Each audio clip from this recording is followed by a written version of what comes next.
Senhores ministros, declaro aberta a sessão, tendo havido a abertura do ano judiciário na sessão da manhã. Nós agora retomamos a nossa rotina. O secretário procederá à leitura da ata da sessão anterior.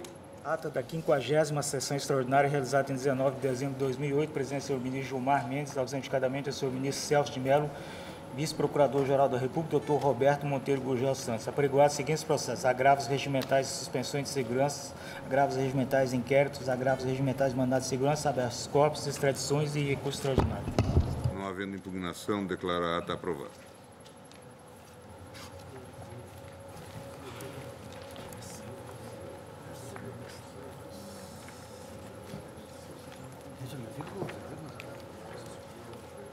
Senhores ministros, proposta de súmula vinculante 1.6, relator ministro Menezes de Direito, requerente Conselho Federal da Ordem dos Advogados, interessada a Associação dos Advogados de São Paulo, a ASP, Associação Nacional dos Procuradores da República.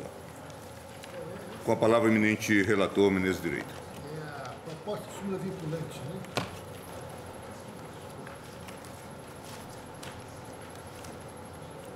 Eu vou simplificar, vai ter sustentação oral, né? Então, vou simplificar, né? É uma proposta de súmula vinculante em torno de autorizar o regular exame nos autos do inquérito policial sigiloso pelos advogados constituídos pelos investigados. O processo seguiu o seu rito normal.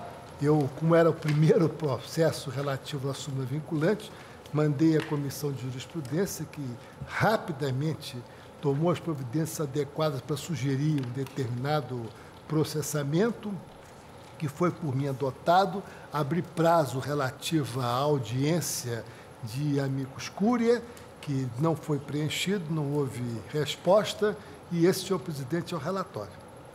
Pelo requerente Conselho Federal da Ordem dos Advogados, pelo requerente Conselho Federal da Ordem dos Advogados do Brasil, falará o doutor Alberto Zacarias Toron. Com a palavra. Excelentíssimo senhor ministro Gilmar Mendes, digníssimo presidente do Colégio Supremo Tribunal Federal, na pessoa de quem peço licença para saudar todos os eminentes ministros que integram esta egrégia corte. E falando em nome da ordem, senhor presidente, também não poderia me furtar ao dever prazer de augurar a vossa excelência e a seus eminentes pares um grande ano de trabalho, profícuo como foi o anterior, e que as coisas, enfim, em prol dos cidadãos, em prol do nosso Brasil, se resolvam bem como esta Corte sempre tem feito. Também saúdo o eminente subprocurador-geral da República, doutor Gurgel, aqui oficiante hoje. Indo rapidamente ao tema, senhor presidente, o tema desta impetração é um tema, infelizmente, recorrente nesta colenda Suprema Corte. Atina com o direito consagrado em lei de os advogados constituídos pelos investigados poderem examinar autos de inquéritos policiais. Este é o tema. Tema que já foi objeto da atenção de todos os ministros individualmente considerados, em decisões monocráticas, e objeto da atenção das duas colendas turmas e também deste egrégio plenário. A rigor, não deveria eu falar muito, mas há aspectos que devem ser realçados para que este pedido de súmula vinculante seja deferido, mesmo porque houve manifestação contrária da Egrégia Procuradoria-Geral da República e, bem assim, da Associação Nacional dos Procuradores da República.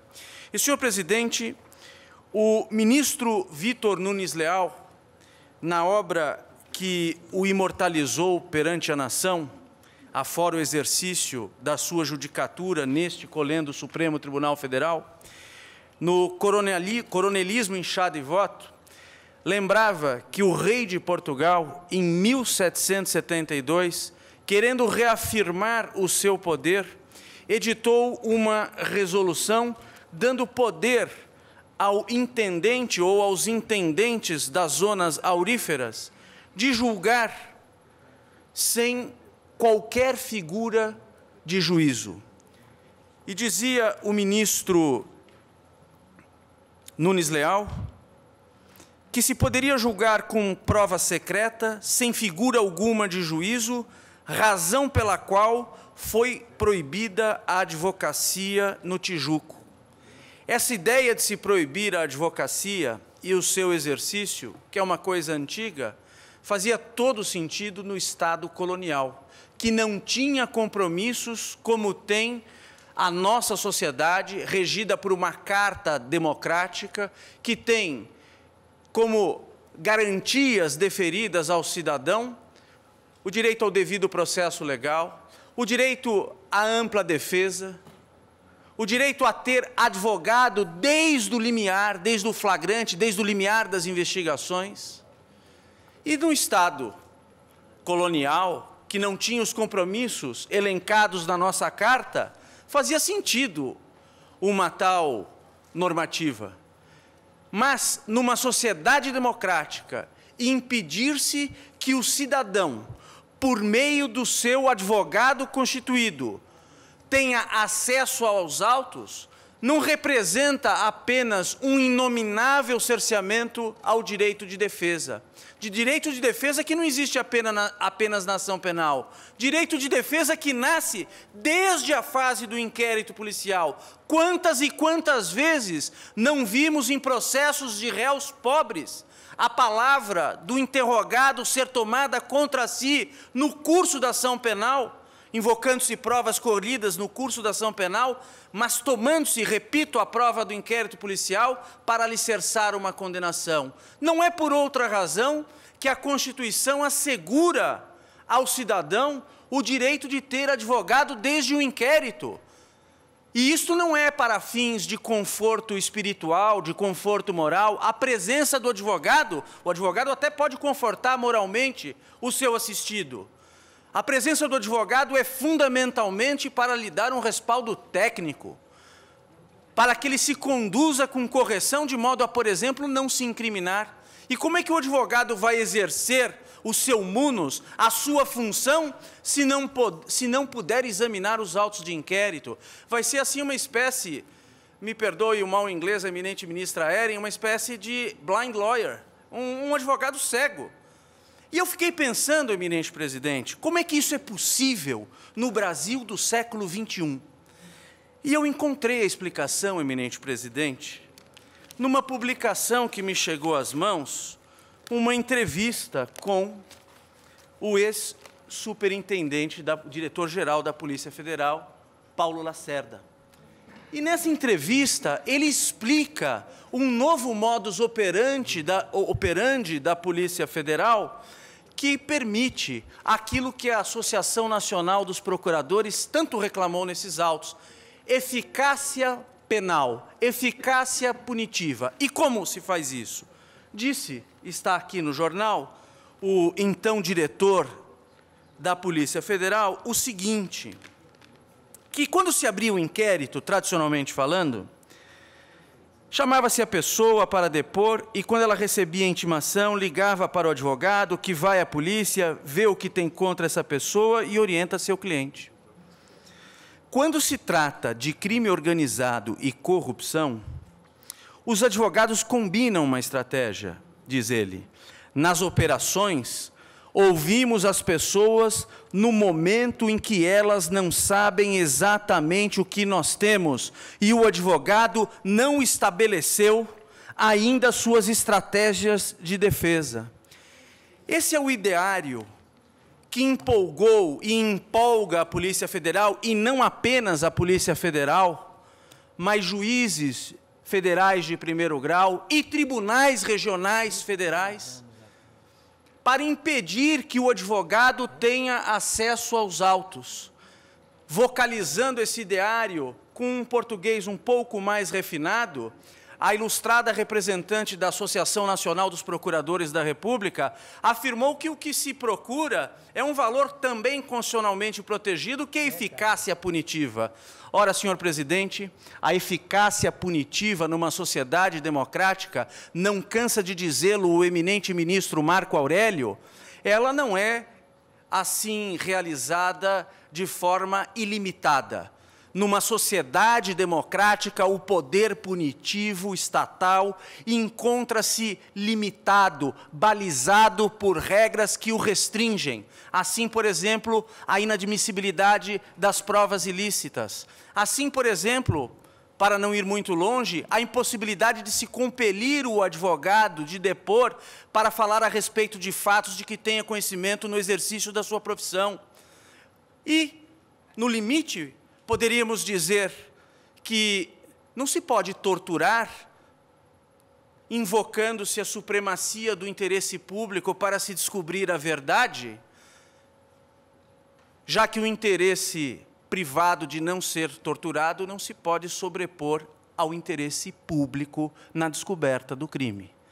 Por isso, com absoluta tranquilidade, nós podemos dizer que a eficácia punitiva, numa sociedade democrática regida por uma carta garantista, ela se encontra rigidamente limitada, rigorosamente limitada. Mas o que é que nós vemos? Veja, Vossa Excelência, a despeito de, em 2004, no habeas corpus 82.354, que tive a honra de sustentar oralmente como impetrante da relatoria do eminente ministro Sepúlveda Pertence, e mesmo depois da vigorosa decisão monocrática do eminente ministro Celso de Mello, proclamando com vigor o direito que o advogado, o impostergável direito que o advogado tem de examinar os autos de inquérito, e me permito ler uma passagem da decisão proferida pelo eminente ministro Celso de Mello no habeas corpus 86.059, quando Sua Excelência disse o seguinte: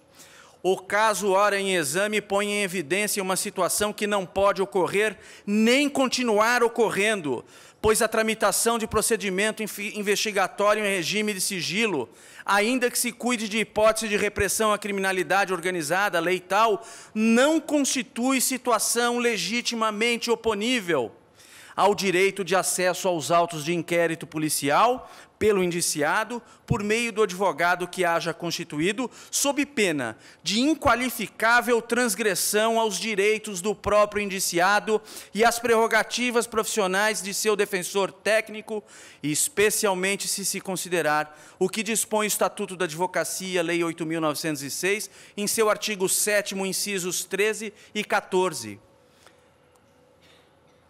Nem mesmo a decisão do ministro César Peluso, a quem aproveito para cumprimentar pela entrevista concedida no Conjur, publicada no domingo, nem mesmo a decisão do eminente ministro César Peluso, proferida no inquérito 2424 do Rio de Janeiro, reafirmando, na linha de inúmeros precedentes desta Corte, tem tolhido juízes e tribunais, porque não é um problema só de polícia, é um ideário que existe para se criar uma forma nova de investigar, passando-se por cima de direitos e garantias, uma forma troglodita, uma forma que lembra um pouco a barbárie, porque é como se tudo pudesse.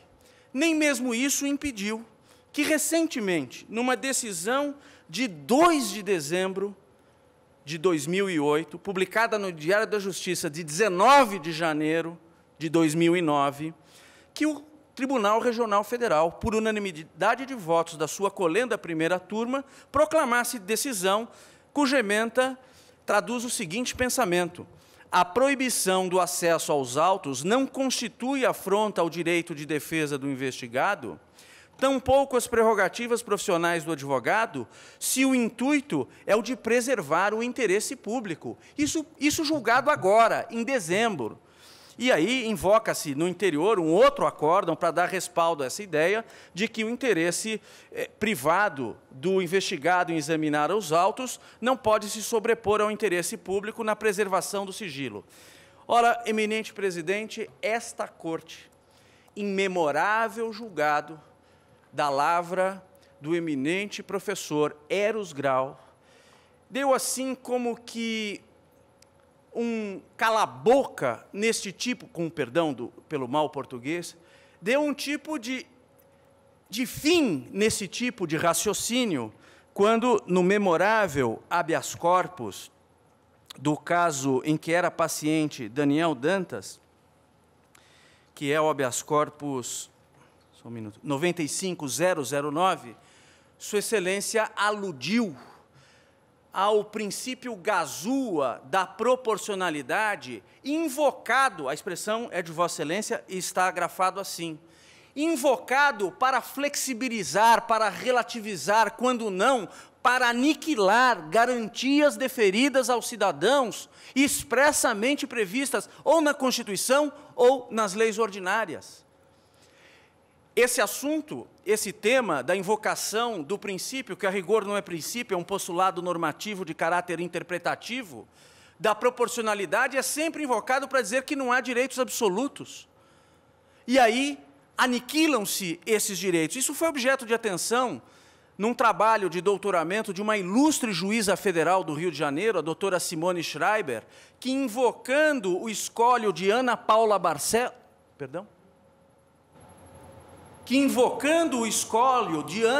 Barcelos, com todas as letras afirma que não se pode invocar esse princípio da ponderação para se sobrepor, para aniquilar uma regra que estatue um direito claramente, como se vê no artigo 7º, número 14 do Estatuto do Advogado, a Lei 8.906, que assegura ao advogado o direito de examinar em qualquer repartição policial, mesmo sem procuração, autos de flagrante de inquérito, findos ou em andamento, ainda que conclusos a autoridade, podendo copiar peças e tomar apontamentos.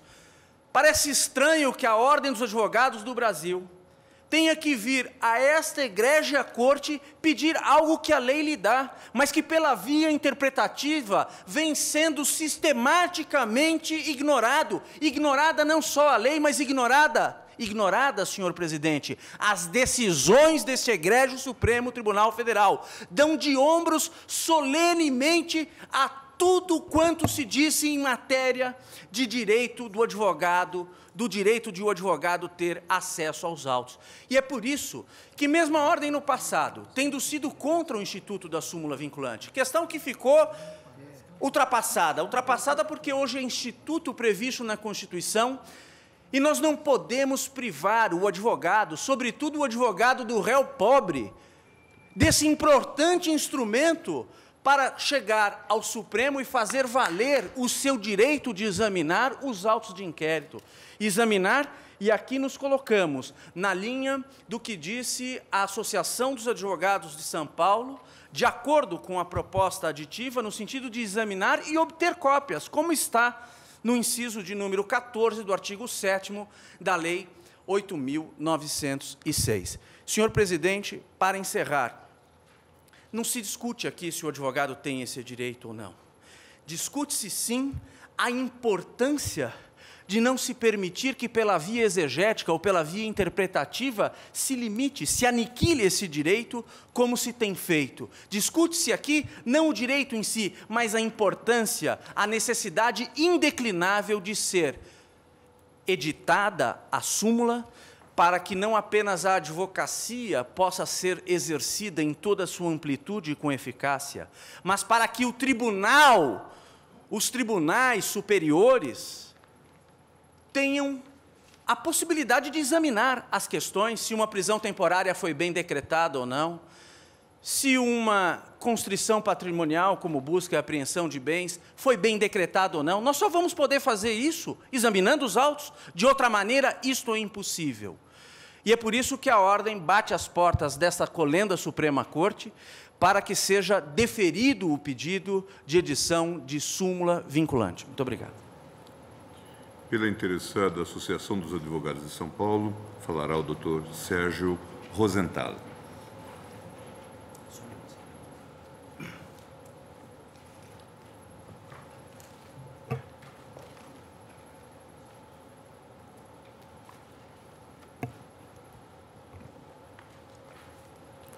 Excelentíssimo senhor presidente, ministro Gilmar Mendes, excelentíssimo senhor relator, ministro Carlos Alberto Menezes Direito, excelentíssimos senhores ministros componentes deste colendo do Supremo Tribunal Federal, ilustríssimo senhor subprocurador da República, aceitem todos, por favor, os respeitosos cumprimentos deste advogado.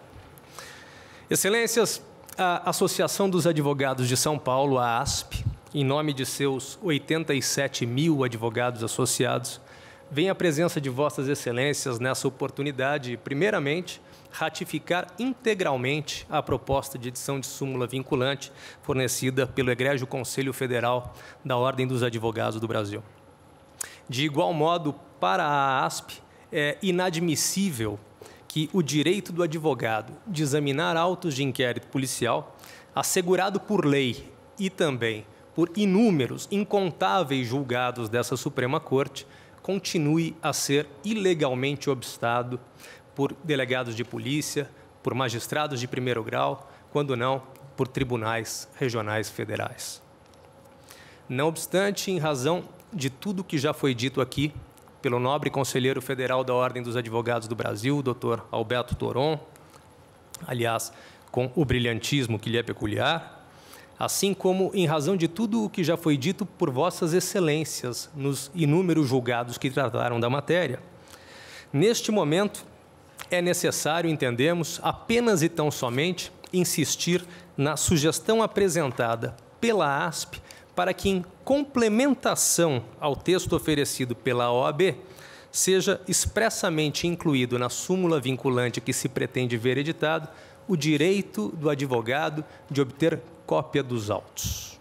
E são pelo menos duas razões que nos fazem crer que este acréscimo, esta complementação ao texto da súmula é efetivamente imprescindível.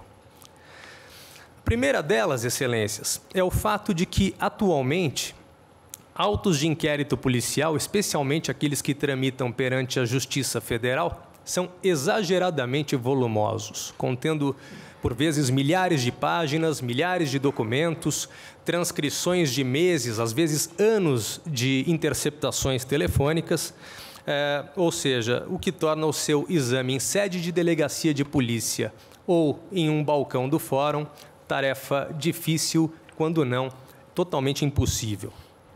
O exame dos autos, o acesso aos autos, esse exame não consiste, evidentemente, em uma rápida e superficial leitura de peças. Trata-se, evidentemente, de um exame que deve ser aprofundado, um verdadeiro estudo daquilo que existe contra o investigado, que deve ser feito de forma tranquila e de forma detalhada, a fim de que o advogado possa exercer o seu mistério de forma adequada e eficaz. A segunda razão é o fato de que, toda vez que este exame dos autos revelar que o investigado se encontra sofrendo ou em vias de sofrer constrangimento ilegal, será necessária a cópia dos autos, a cópia de todo esse material, para instruir e permitir que se faça um pedido de habeas corpus. Imperioso ressaltar, finalmente, que todos os precedentes mencionados no pedido formulado pelo Egrégio Conselho da Ordem dos Advogados do Brasil tiveram como fundamento legal, entre outros, o artigo 7º, inciso 14 da Lei 8.906 de 1994, o Estatuto da Advocacia, que garante ao advogado não apenas o acesso aos autos, como também o direito de obter cópia dos mesmos. De modo que a complementação ora pleiteada pela ASP se encontra naturalmente inserida no contexto do que ora se discute e do que já foi discutido por Vossas Excelências em todos os julgados que nos trouxeram aqui. É em razão disso tudo que a Associação dos Advogados de São Paulo oferece como sugestão de complementação ao texto proposto, esta sugestão que foi feita pela OAB, que é ratificada pela associação, mas que entende a associação deveria sofrer o seguinte acréscimo, abre aspas, o advogado constituído pelo investigado, ressalvadas as diligências em andamento, tem o direito de examinar e obter cópia dos autos de inquérito policial, ainda que este tramite sob sigilo. Esta proposta que a ASP espera seja acolhida por Vossas Excelências. Muito obrigado pela atenção.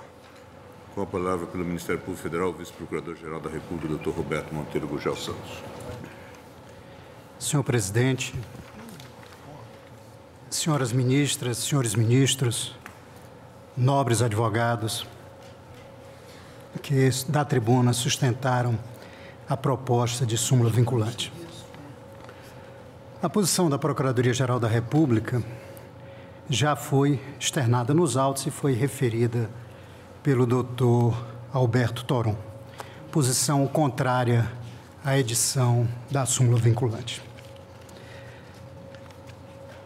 Posição, asseguro-lhes, que não decorre de qualquer entendimento ou de qualquer convicção contrária ao amplo exercício do mistério profissional pelos advogados. Não decorre nem poderia decorrer, porque ao Ministério Público cabe velar pelo exercício amplo e ilimitado da atividade profissional tão relevante dos advogados na consecução da justiça. A posição contrária à edição da súmula decorre, isto sim, de uma preocupação que não parece à Procuradoria-Geral da República ser exclusiva, ser privativa da instituição do Ministério Público, mas também da sociedade brasileira como um todo. Preocupação com a efetividade da tutela penal em um país em que a impunidade continua, infelizmente, extremamente frequente, sobretudo em certo tipo de criminalidade. E posição que é preciso deixar bem clara, e farei questão de ler trechos da manifestação oferecida nos autos, posição que não significa, de modo geral, negar o direito dos advogados ao acesso aos autos na grande maioria ou na quase totalidade dos casos. O que se afirma é que um enunciado de uma súmula vinculante traduzirá uma norma geral, esta sim, danosa, esta sim, criadora de embaraços ao exercício do legítimo poder investigatório do Estado. Em primeiro lugar, e aqui faço uma ressalva, o eminente doutor Alberto Toron, em mais de uma oportunidade, fez referência à questão dos réus pobres. Evidentemente, eles também poderão ser alcançados pelo enunciado proposto. Mas é preciso deixar bem claro, que o tipo de criminalidade que envolve réus pobres, neste tipo de criminalidade, será raríssima a hipótese em que fará algum sentido, em que não será um abuso puro e simples qualquer tipo de restrição do acesso aos advogados, do acesso dos autos pelos advogados. A questão se coloca essencialmente, permitam ao Ministério Público enfatizar, naqueles casos da criminalidade dita do colarinho branco. Estes serão os casos mais frequentes, no mínimo isto, de incidência da súmula que é ora proposta. Porque nestes casos, que não são os casos de réus pobres, são os casos do colarinho branco, é que existem muitas vezes nos autos elementos cujo conhecimento antecipado pela defesa significa simplesmente inviabilizar o prosseguimento de qualquer investigação. Pois bem, como se disse no parecer, o inquérito policial destina-se a verificar a existência ou não de elementos que possibilitem ao órgão acusador a formação da opinião delite. Somente em momento posterior, quando instaurada a ação penal, é que se pode pretender, em nome dos princípios do contraditório e da ampla defesa, vista dos autos. O acesso ao teor da investigação realizada no inquérito policial pelo advogado constituído não deve ser visto como direito absoluto e ilimitado. Sim, na verdade, em que pese a crítica feita da tribuna, a tendência a limitar, mas, na verdade, não há direitos, todos sabemos que não há direitos absolutos, que não há direitos ilimitados. E absoluto e ilimitado não é esse direito do advogado a ter acesso aos autos. Em algumas situações, destacou-se no parecer, impõe-se seja determinado o sigilo das investigações, impedindo-se a vista dos autos pelo advogado do investigado, ainda que devidamente constituído, e mesmo que já juntados aos autos os documentos que consubstanciam as diligências feitas. Tudo sob pena de ficar prejudicado o prosseguimento das investigações. E aqui enfatizo um ponto: não é proibido investigar. o Estado tem sim o direito de investigar. Embora o garantismo levado às últimas consequências venha significando cada vez mais praticamente impossibilitar essa investigação pelo Estado. É quase como se pretendesse afirmar que ao Estado não é lícito investigar quem quer que seja, pelo que quer que seja. Pois bem, assim, no inquérito sigiloso, a existência de advogado regularmente constituído e a juntada aos autos dos documentos referentes a diligências realizadas não justificam a edição da regra geral que pretende o requerente. Então, reitero o que afirmei inicialmente. A Procuradoria-Geral da República está longe de afirmar que os advogados não têm direito a ter acesso aos autos. O que ela afirma é que este acesso não é ilimitado, não é um direito absoluto. E, por isso, a edição de uma súmula vinculante significaria editar norma geral em caso que, ao ver da Procuradoria-Geral da República, isto não seria adequado e hipótese que não comportaria tal regra geral. A eventual edição de súmula vinculante nos termos propostos provocará, em última análise, obstáculos à efetividade da atividade investigatória em sede de inquérito policial. Situações haverá em que a vista de diligências já realizadas sob sigilo em nada prejudicará o normal andamento das investigações. E é evidente que, nestes casos, nenhuma oposição haverá do Ministério Público ou de quem quer que seja. E, se houver, será abusiva e deverá ser corrigida para que se assegure a vista dos advogados. Em outros casos, porém, o acesso às informações sigilosas juntadas ao inquérito poderá significar, de forma definitiva, a impunidade do investigado que, ciente da linha de investigação adotada pela autoridade policial, disporá de meios para afastar o bom desenvolvimento desta em prejuízo de toda a sociedade. Assim, ainda que assegurado ao investigado o direito de informação e ao advogado de vista dos autos, haverá hipóteses nas quais será decretado o sigilo das investigações para elucidação do fato ou, se assim exigido, pelo interesse da sociedade. E, nestes casos, deveria ficar impossibilitada a vista dos autos pelo defensor do investigado, ainda que regularmente constituído. Senhores ministros, parece à Procuradoria-Geral da República, portanto, que o entendimento que se pretende consolidar na súmula vinculante proposta representará, com todas as vênias devidas, largo passo no sentido do embaraço indevido, da inviabilização indevida, em muitas hipóteses, do poder investigatório do Estado, com o comprometimento, em última análise, da efetividade da tutela penal.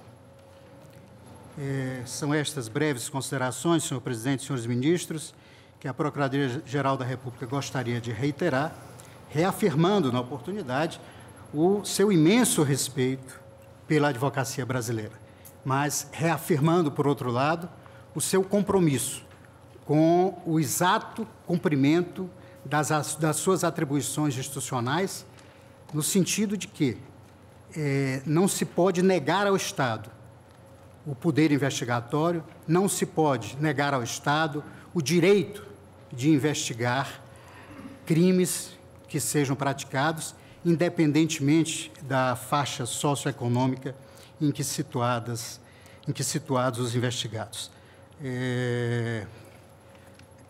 A liberdade individual, o direito à ampla defesa, o contraditório, são valores constitucionalmente protegidos, extremamente caros ao Ministério Público, como não poderia deixar de ser. Mas o Ministério Público faz absoluta questão de insistir que é também um compromisso seu, o compromisso com a efetividade da tutela penal, com o trabalho no sentido de apurar todos os crimes que sejam praticados. Com essas considerações, então, reitera a Procuradoria-Geral da República a manifestação que ofereceu nos autos no sentido contrário à edição da súmula vinculante. Muito obrigado. A palavra, ministro relator.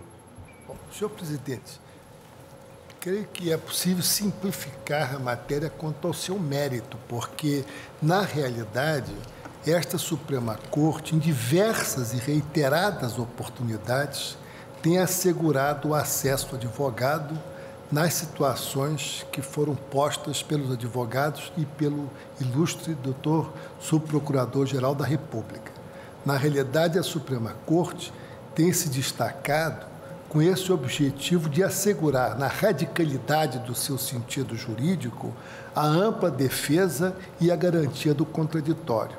Eu vou pedir licença ao eminente subprocurador-geral apenas para fazer uma observação, no sentido de que eu não creio, sob nenhum ângulo, que se possa dizer que a aprovação da súmula significa um obstáculo à tutela penal a ser exercida pelo Estado. Porque, na realidade, quando esta Suprema Corte, em diversas oportunidades, assegura o amplo acesso dos advogados aos autos da investigação, ele está no pressuposto de que essa investigação se dá no campo de uma sociedade democrática. E uma sociedade democrática, pelo menos na minha compreensão, é incompatível com qualquer ato de investigação que seja sigiloso, que corra à revelia, que não se dê ciência àquele interessado para que ele possa produzir a sua defesa e até mesmo matar no nascedouro qualquer tipo de investigação que possa ter nascido, e muitas vezes Vossa Excelência sabe que nasce por denúncia anônima. Então, eu não creio que as posições reiteradas da Suprema Corte tenham esse sentido que a douta Procuradoria da República fez manifestar na sua manifestação explícita nestes autos. Poder-se argumentar, aí sim, que se trataria de uma matéria processual e que, sendo uma matéria processual, não seria pertinente a edição de uma súmula vinculante, porque, sendo matéria de processo, estaria fora do alcance constitucional e, portanto, fora da abrangência da matéria relativa à súmula vinculante. Eu gostaria de vencer este argumento com um outro, pelo menos como ponderação, é que, neste caso, se trata de um direito substantivo do exercício do direito de defesa. Ou seja, numa palavra, se trata de assegurar especificamente ao advogado a defesa do seu constituinte pelos meios próprios, e um direito que está inserido na cláusula fundamental do artigo 5º. E, por esta razão, na reiteração dos pronunciamentos da Corte Suprema, seria razoável que se avançasse para consolidar esta posição no sentido de vincular-se a posição da Suprema Corte a esta específica manifestação de assegurar aos advogados o direito de amplo acesso aos autos de qualquer investigação. E eu me ponho em sentido, pelo menos de observação, para aguardar a manifestação dos meus ilustres colegas com relação à proposta de acréscimo no que diz respeito às cópias, porque eu tenho a sensação, e fui advogado durante muitos anos, que esse direito à cópia num inquérito sigiloso não é essencial a ponto de desqualificar a participação do advogado nos termos em que a Ordem dos Advogados pôs na súmula, com um acesso amplo aos autos do inquérito. E eu gostaria, senhor presidente, de sugerir, além da sugestão que foi dada pela Ordem dos Advogados do Brasil, de apresentar, e a Corte sabe que eu não brigo contra os fatos redacionais, que a redação é uma matéria consensual, o que se tem de examinar é o mérito em si mesmo, e o mérito, eu creio que existe uma convergência, poder-se até dizer que há uma convergência teliargiana, do Sequimonte converge, nós estamos todos de acordo nesse sentido do alcance da Corte Suprema no assegurar o direito amplo do advogado aos autos desses inquéritos judiciais. Eu gostaria de ponderar uma outra sugestão que consta de um precedente específico da segunda turma, de que foi relator o eminente ministro César Peluso. A proposta da Ordem dos Advogados diz o seguinte: o advogado constituinte pelo investigado, ressalvadas as diligências em andamento, tem o direito de examinar os autos de inquérito policial, ainda que estes tramitem sob sigilo. Essa é a proposta que veio da Ordem dos Advogados do Brasil. A proposta que estou também sugerindo consta de súmula, consta de ementa de acordo da segunda turma, unânime de que foi relator o ministro Peluso, e que diz o seguinte: é direito do advogado, suscetível de ser garantido por habeas corpus, o de em tutela ou no interesse do cliente envolvido nas investigações, ter acesso amplo aos elementos que, já documentados em procedimento investigatório, realizado por órgão com competência de polícia judiciária ou por órgão do Ministério Público, digam respeito ao constituinte. Eu tenho a impressão que esta redação é um pouco mais abrangente e explicita com mais substância aquilo que a própria ordem quis dizer na sua manifestação. Ou seja, numa palavra, o que me parece oportuno é que, nesta oportunidade, se adote para a súmula vinculante as mesmas perspectivas que nós adotamos em outras súmulas cujos temas também tinham esse envolvimento relativo à garantia do exercício do direito de defesa. Eu, portanto, senhor presidente, concluo no sentido de julgar procedente a proposta de súmula vinculante, vencendo essa objeção muito fundada de que poderia ser tida como uma matéria processual e no sentido também de, se acolhida esta manifestação pela procedência da proposta, sugerir esta súmula tal e qual consta da ementa de acórdão de que foi relator o ministro Peluso na segunda turma. Senhor presidente, Vossa Excelência me permite, os colegas também, eu quero endossar integralmente o que diz o ministro Menezes Direito relativamente ao mérito da questão que está posta. Nós todos convergimos quanto ao entendimento de que o advogado, isto é um entendimento antigo, tem realmente direito de acesso aos autos e conhecimento integral daquilo que é imputado contra o investigado. No entanto, senhor presidente, senhores ministros, eu creio que pode-me ser feita justiça no sentido de que eu sou uma velha defensora da súmula vinculante. Com relação à velha, eu discordo. Uma antiga, pelo menos, defensora da súmula vinculante. Defensora é um direito adquirido de Vossa Excelência. É verdade. Excelência, não diviso. Bem, mas, de fato, sempre fui uma entusiasta do Instituto e creio que ele, em boa hora, veio como uma medida importante, senhor presidente, especialmente no que diz respeito à possibilidade de administração judiciária.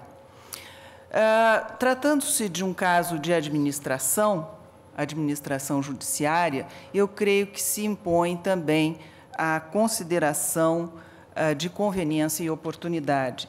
E eu faço essa provocação, eminente relator, e também aos colegas, para que possamos verificar se este é efetivamente um daqueles casos em que haja urgência e necessidade de a Corte Suprema manifestar um absoluto posicionamento a respeito da matéria que, como se sabe, e foi bem desenvolvido no parecer da Procuradoria da República, interessa, sejamos claros, não àqueles investigados de pouco poder aquisitivo, exclusivamente. Eu coloco essa provocação para os colegas refletirem, porque acho que esse instrumento é um instrumento extremamente poderoso, colocado pelo legislador nas mãos do Supremo Tribunal Federal e que não deve, de forma nenhuma, a Corte, eventualmente, permitir que ele seja manipulado para finalidades que não sejam as de estrita administração judiciária. Eu me faço clara, senhor presidente, eu sempre entendi que o uso da súmula vinculante deveria, pelo menos nos seus primórdios, atender à grande massa de processos que hoje inviabiliza o funcionamento do judiciário. E Vossa Excelência, no discurso brilhante que proferiu hoje pela manhã, assim o salientou. Matérias tributárias, matérias referentes à Previdência Social, que abarrotam os nossos fóruns, deveriam ser as matérias prioritárias para a súmula vinculante.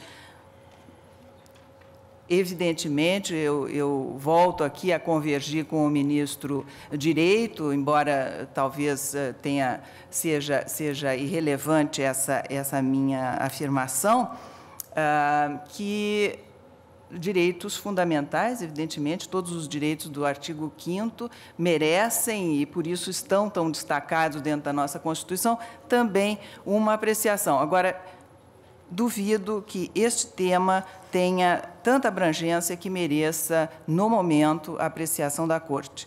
É a provocação que faço, ainda me resguardando para, no debate, evoluir.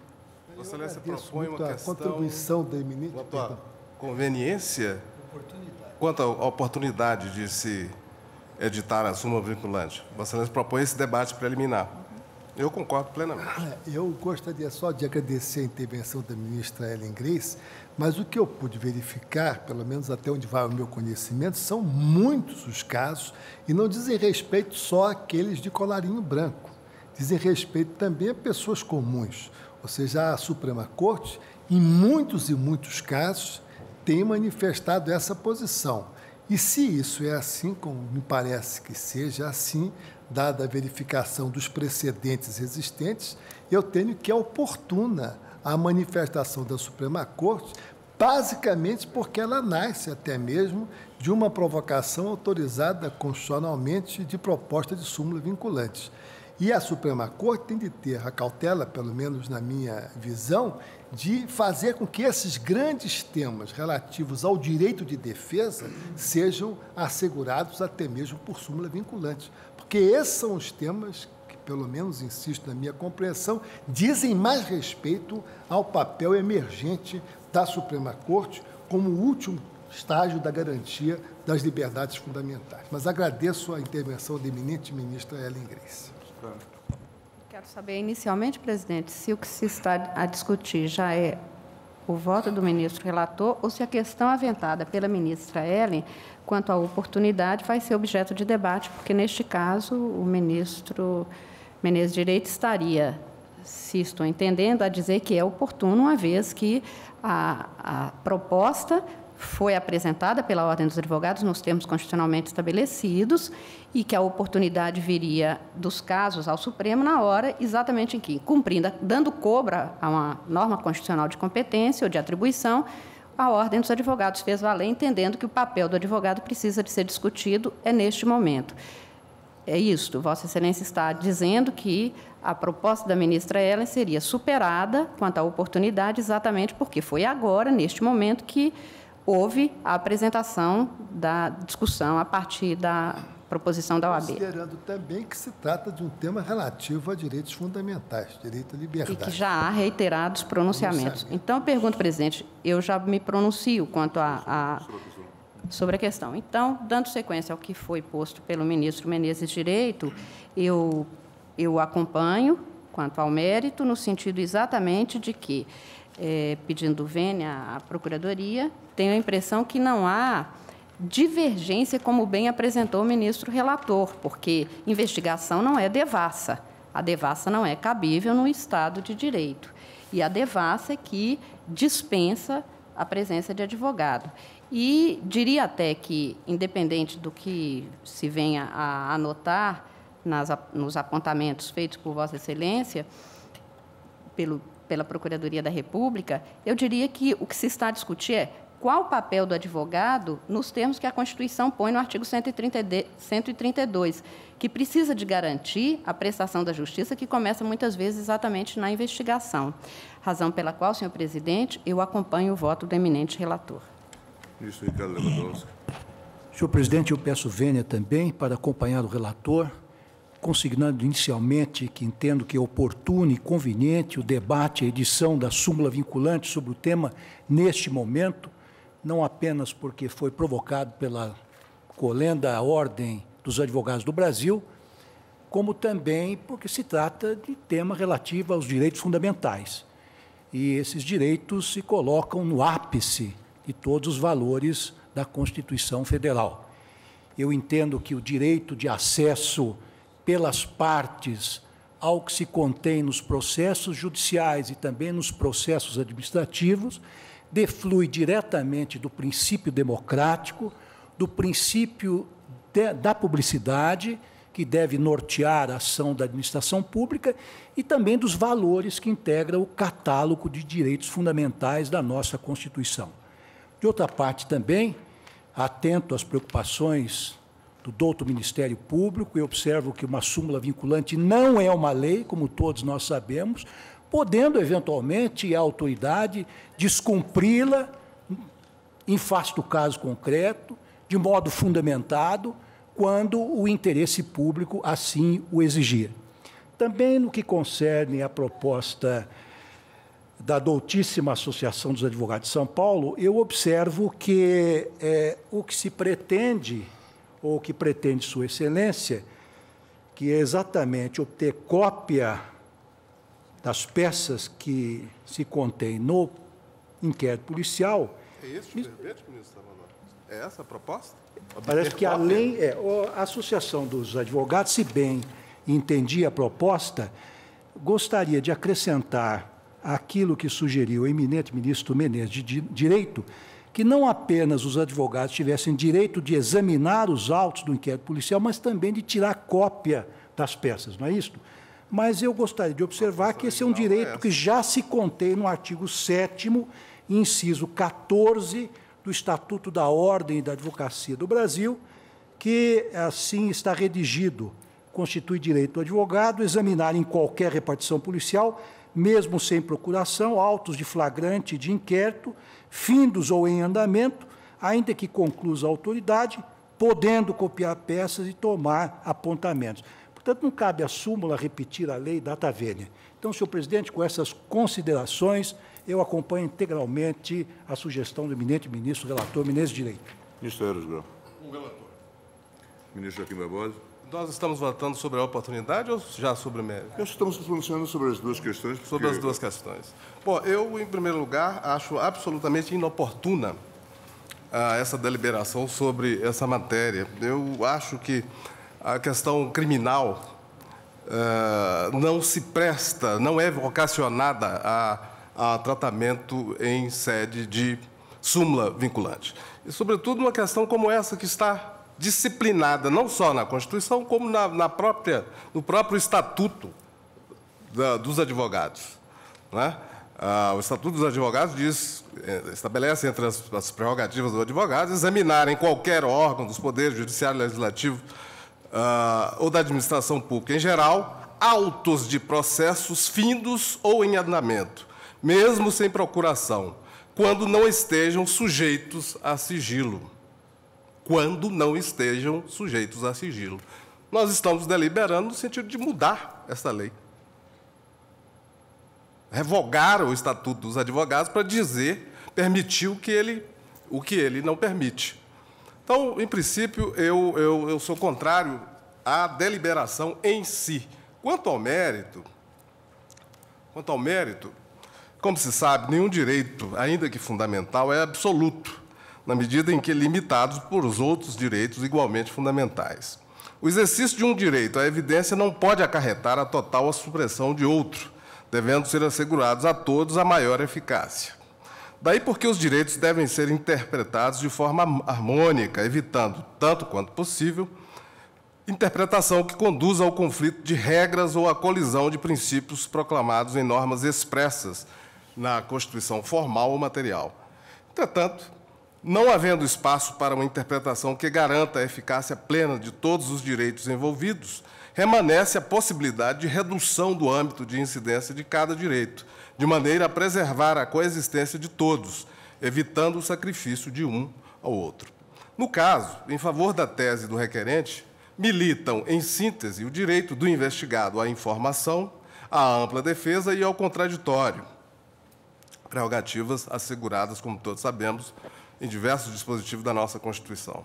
Especificamente quanto ao advogado, há ainda a sua prerrogativa funcional de ter acesso aos autos de procedimento investigatório ou acusatório iniciado contra aquele que o constituiu como seu defensor.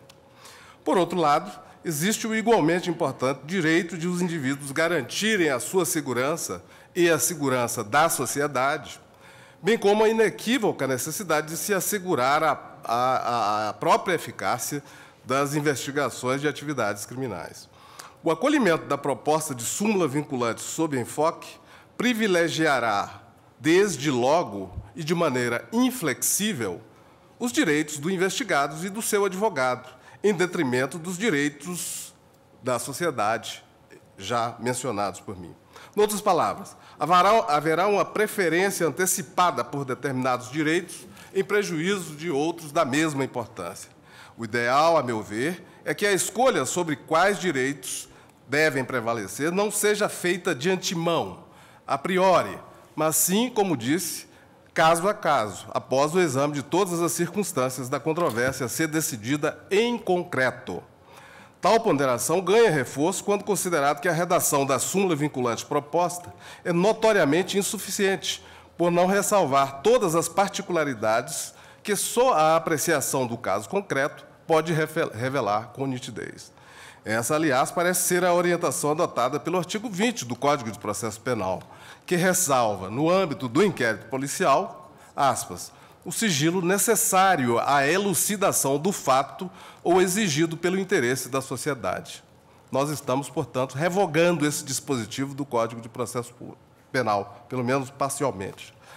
Ademais, como bem observou a Procuradoria-Geral da República, há situações em que até mesmo o acesso a diligências já realizadas e informações sigilosas juntadas ao inquérito poderá significar de forma definitiva a impunidade do investigado que, ciente da linha de investigação adotada pela autoridade policial, disporá de meios para afastar o bom desenvolvimento desta, ou seja, da investigação.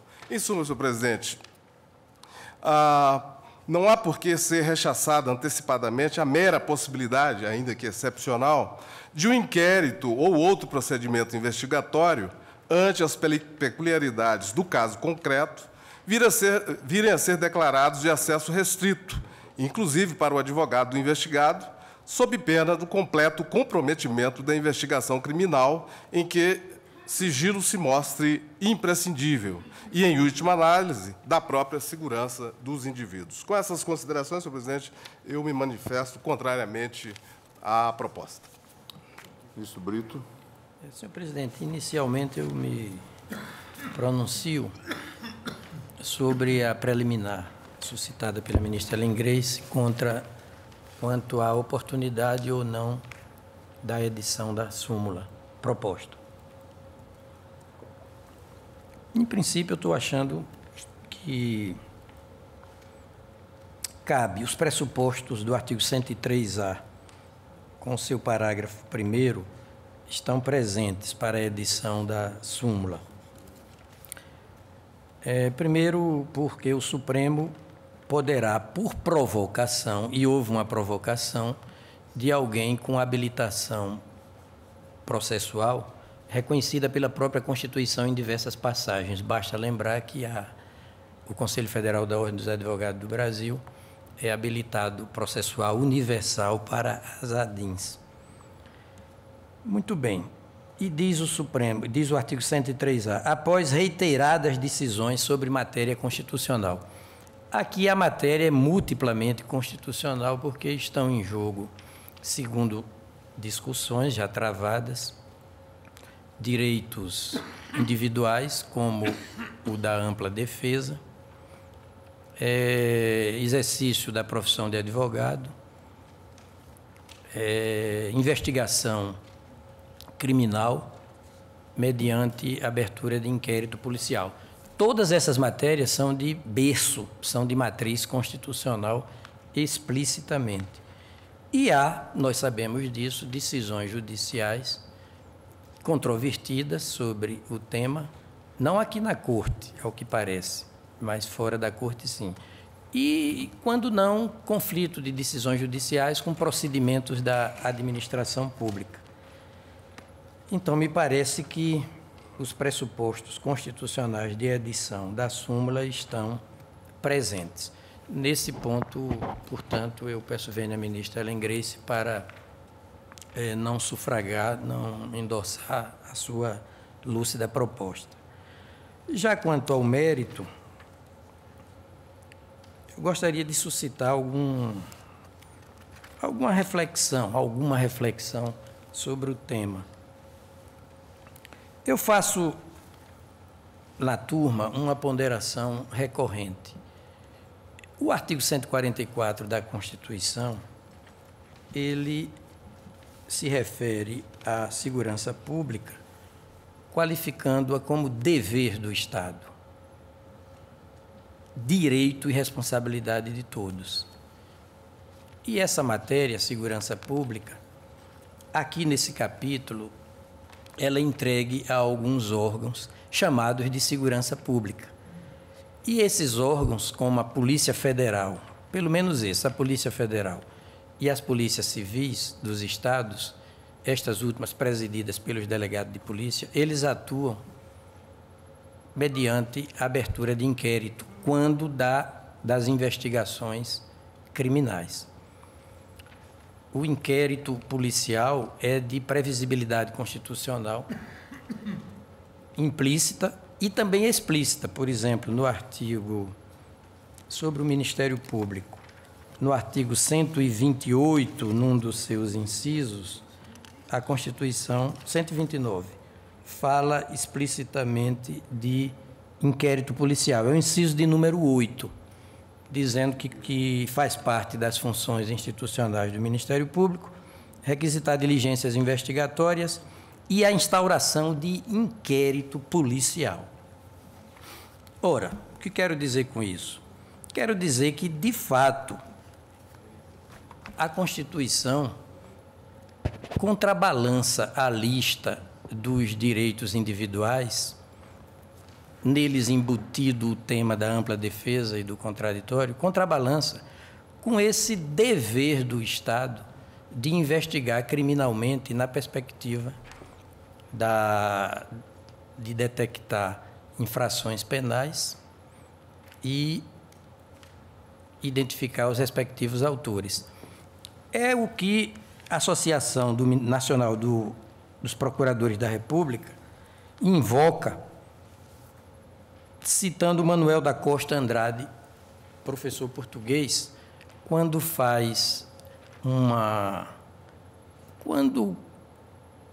corretamente, a meu ver, indica que o princípio da justiça penal eficaz, que nós podemos extrair do artigo 144 da Constituição Federal, ele é um vetor necessário de ponderação com os direitos e garantias individuais também em matéria penal. Se de um lado temos direitos e garantias individuais em matéria penal, de lastro constitucional, também de lastro constitucional temos a consagração do princípio da justiça penal eficaz. Nesse ponto, me parece que são dois princípios que nos remetem necessariamente para Dworkin e Alexis. E quando o Alexis, né, quando Alexis, que é alemão, quando falam dos princípios, da aplicabilidade dos princípios como servientes ou obedientes a um necessário juízo de otimização. Ou seja, os princípios que colidem, no caso concreto, terão que ser aplicados mediante um juízo de otimização ou de ponderação. Daí essa definição dos princípios como mandados de otimização. Portanto, penso que a redação da súmula deve encarnar um mandado de otimização. Ela deve ter a virtude de consubstanciar um verdadeiro mandado de otimização ou de conciliação entre esses princípios igualmente constitucionais. De uma parte, vamos falar do princípio da ampla defesa, de outra parte, o princípio da justiça penal eficaz. E aí,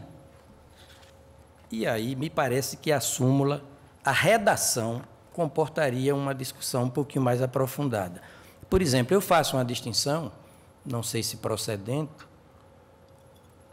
para o caso, entre autos do inquérito policial e diligências processadas nos autos. Vale dizer, entre investigação e diligências concretizadoras da investigação.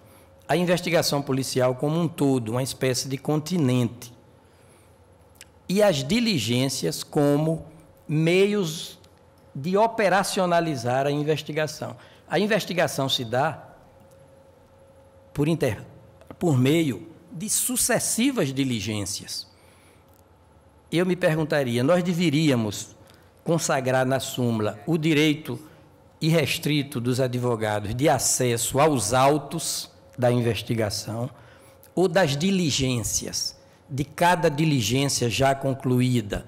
Claro que eu estou falando de um receio que é justo, de que o conhecimento prévio de uma diligência comprometa toda a linha da investigação.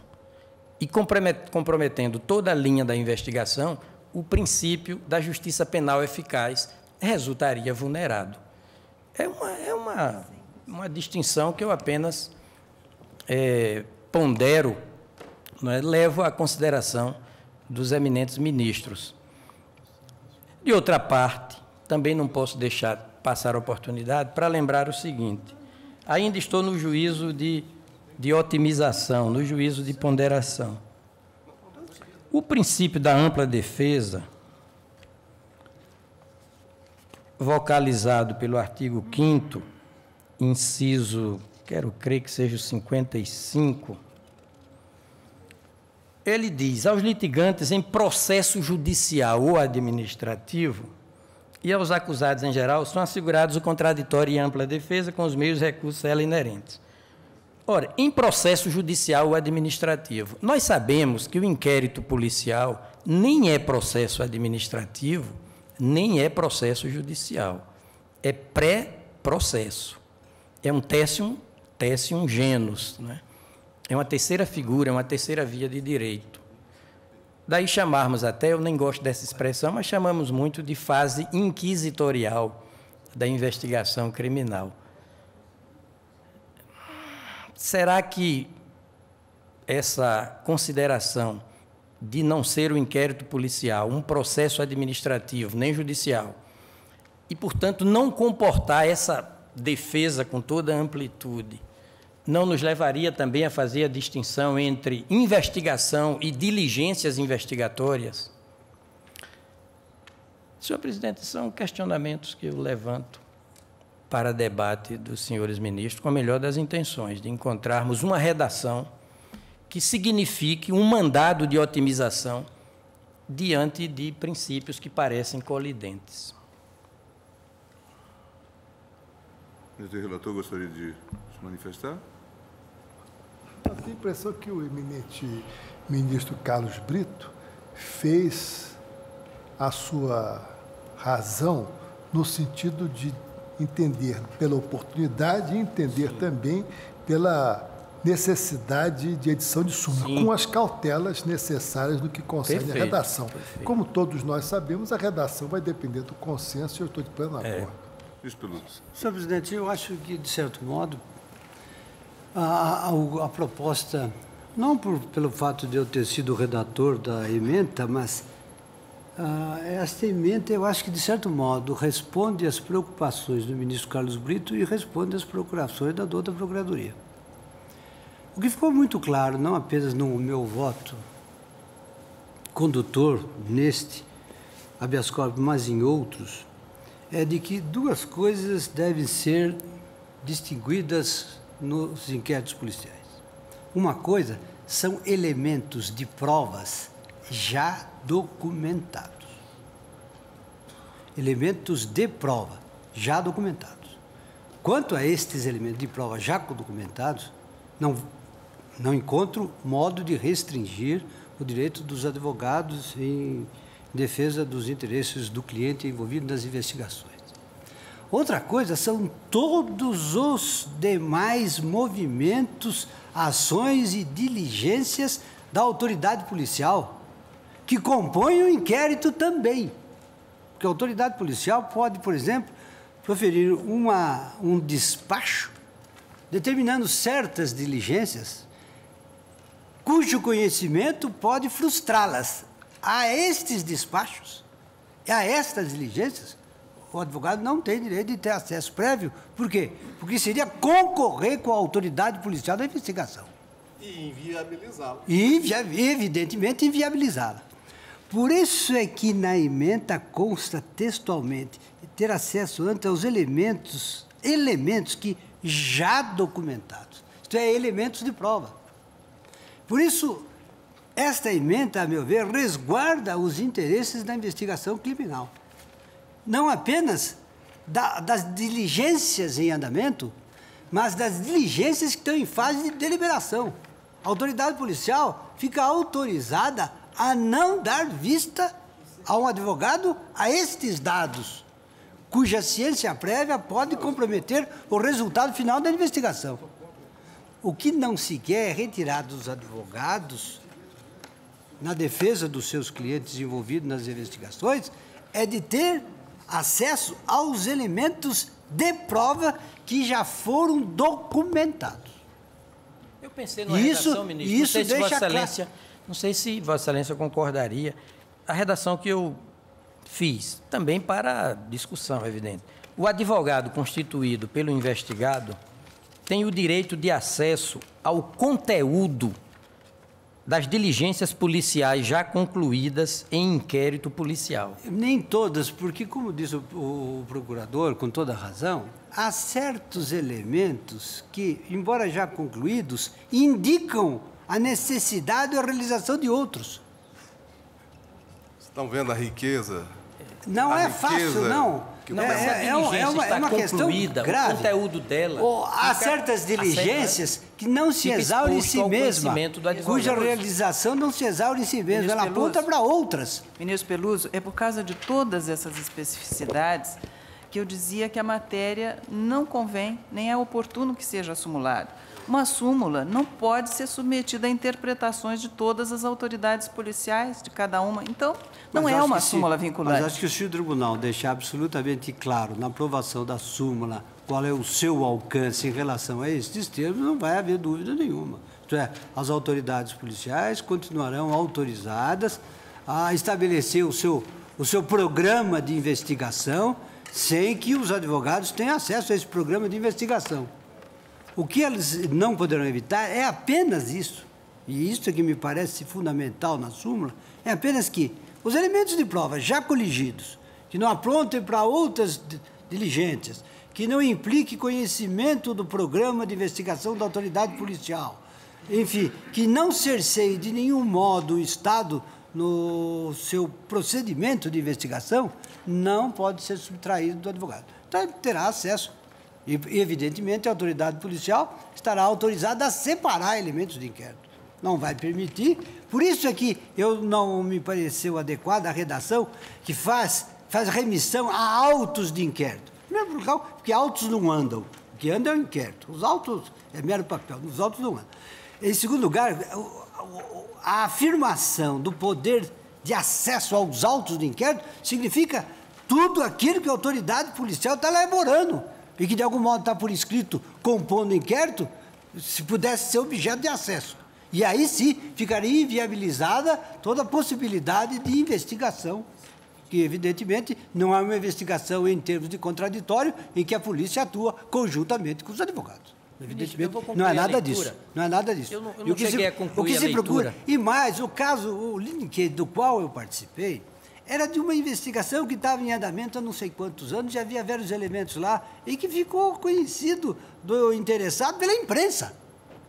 Então, havia algum dado que já tinha sido recolhido há tantos anos e que o interessado não teve acesso. O que lhe ficou assegurado é que tivesse acesso àquilo que já tinha sido colhido eventualmente contra ele naquele caso. Não que tivesse impedimento à autoridade de prosseguir nas investigações como entendesse de direito. É nesses termos, senhor presidente, é que eu voto em favor da proposta do eminente ministro Menezes de Direito, porque ela deixa claro exatamente isso. Não é acesso aos autos do inquérito, é acesso aos elementos de prova já documentados. Pronto. E apenas isso. Perfeito. Ministra Ellen, por favor. Não os autos. Não é os autos do inquérito. Perfeito. É os elementos já documentados. Foi por essa razão que eu fiz... Desculpa, ministra Ellen, estou atravancando a palavra de Vossa Excelência. Mas foi por essa razão que eu entendi que essa emenda da segunda turma, relator Ministro Peluso, explicitava bem essas cautelas todas que nós estamos tomando. Vossa Excelência, vou reler a proposta que eu fiz, não sei se atende bem.